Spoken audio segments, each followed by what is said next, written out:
Power lifting ಅಲ್ಲಿ ಇನ್ನೊಂದು ಏನು ಅಂದ್ರೆ ನಾವು ಲಾಸ್ಟ್ ಇಯರ್ ಡಾಟಾ ರೆಫರೆನ್ಸ್ ಅಲ್ಲಿ ತಗೋತೀವಿ. Let's nationals states last year data ತಗೊಂಡ್ಬಿಟ್ಟು ಅದಕ್ಕೆ ರೆಡಿ ಆಗ್ತೀವಿ. ಅದೊಂಥರ ಒಳ್ಳೇದೆ ಟು ಸರ್ಟನ್ ಎಕ್ಸ್ಟೆಂಟ್. ಅದಾದ್ಮೇಲೆ ಜಾಸ್ತಿ ಅದು ವ್ಯಾಲಿಡ್ ಆಗಲ್ಲ. ಯಾಕೆ ಗೊತ್ತಾ? ಲೆಟ್ಸ್ ನಾನೇನು ಪ್ರಿಪರೇಷನ್ಸ್ ಮಾಡಿರಲ್ಲ, ಸುಮ್ಮನೆ ಹೋಗಿರ್ತೀನಿ. ಸೆಕೆಂಡ್ ಪ್ಲೇಸೋ ಥರ್ಡ್ ಪ್ಲೇಸೋ ಅಥವಾ ನನ್ ಇನ್ನೂ ಲಕ್ ಚೆನ್ನಾಗಿತ್ತು ಅಂದ್ರೆ ಗೋಲ್ಡ್ ಆಗಿರುತ್ತೆ. ಲೆಟ್ಸ್ ನಾನು ನೆಕ್ಸ್ಟ್ ಇಯರ್ ಸಾಕಾದ ಪ್ರಿಪೇರ್ ಆಗಿರ್ತೀನಿ, ಒಂದು 600 to 650 ಟೋಟಲ್ ಮಾಡಿರ್ತೀನಿ ಅನ್ಕೊಳ್ಳಿ. ಬಟ್ ನನ್ ಗ್ರಾಚಾರಕ್ಕೆ 700 ಮಾಡೋ 4 ಜನ ಬಂದ್ರೆ ಟಾಪ್ 3 ಬರೋದೇ ಇಲ್ಲ. ಸೊ ಹಾಗಾಗಿ ನೀವು ಲಾಸ್ಟ್ ಇಯರ್ ಎಷ್ಟಿದೆಯಲ್ಲ ರೆಫರೆನ್ಸ್ ಪ್ರಿಪೇರ್ ಆಗೋದ್ರ ಜೊತೆಗೆ ನೀವು ಒಂದು ಸ್ಟ್ಯಾಂಡರ್ಡ್ ಸೆಟ್ ಮಾಡ್ಕೊಳ್ಳಿ. ಸ್ಟ್ಯಾಂಡರ್ಡ್ ಅಂದ್ರೆ ಏನ್ ಗೊತ್ತಾ?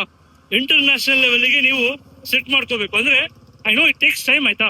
ಬಟ್ ನಾನು ಹೇಳ್ತಿರೋದು, ನೀವು ಗೆಲ್ಬೇಕು ಅಂದ್ರೆ ಇಂಟರ್ನ್ಯಾಷನಲ್ ನ್ಯಾಷನಲ್ಸ್ ಏನಿದೆಯಲ್ಲ ರೆಫರೆನ್ಸ್, ಅದನ್ನ ತಗೊಂಡ್ ಬಂದ್ರೆ ಸ್ಟೇಟ್ ಕ್ರ್ಯಾಕ್ ಮಾಡ್ತೀರಾ, ಸ್ಟೇಟ್ ಚಾಂಪಿಯನ್ ಆಗ್ತೀರಾ.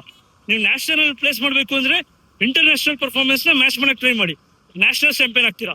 ಇಂಟರ್ನ್ಯಾಷನಲ್ ಮಾಡ್ಬೇಕು ಅಂದ್ರೆ ಇಂಟರ್ನ್ಯಾಷನಲ್ ಏನಿದೆಯಲ್ಲ ಆ ವ್ಯಾಲ್ಯೂಗಿಂತ ಒಂದು 2 kg ಅಥವಾ ಅದೇ ವೇಟ್ಸ್ ಹೊಡೆಯೋಕೆ ಟ್ರೈ ಮಾಡ್ಬೇಕು. ಯಾರು ಚಾಂಪಿಯನ್ ಆಗಿರ್ತಾರಲ್ಲ ಲಾಸ್ಟ್ ಇಯರ್, ಹಾಗೆ ಮಾಡಿದ್ರೆ ಮಾತ್ರ ನೀವು ವರ್ಲ್ಡ್ ಕ್ಲಾಸ್ ಪವರ್ ಲಿಫ್ಟರ್ ಆಗ್ತೀರಾ. ಈ ಪವರ್ ಲಿಫ್ಟಿಂಗ್ ಗೇಮ್ ಏನಿದೆಯಲ್ಲ ಒಂಥರ ಅಡಿಕ್ಷನ್ ಇದ್ದಂಗೆ. ಒಂದ್ಸಲ ನೀವು ಬಂದ್ಬಿಟ್ರೆ ಜಾಸ್ತಿ ಮಾಡ್ಬೇಕು ಅನ್ನೋ ಇದ್ರೊಳಗೆ ಏನೇನೋ ಆಗೋಗುತ್ತೆ. ಕೆಲವು ಎಷ್ಟೊಂದ್ ಜನ ಇಂಜುರೀಸ್ ಆಗ್ಬಿಟ್ಟು ಲೈಫ್ ಟೈಮ್ ಇಂಜುರೀಸ್ ಆಗಿ ಪವರ್ ಲಿಫ್ಟಿಂಗ್ ಎಲ್ಲ ಅವರು ಎಲ್ಲ ಜಿಮ್ಮೆ ಕ್ವಿಟ್ ಮಾಡಿದ್ದಾರೆ.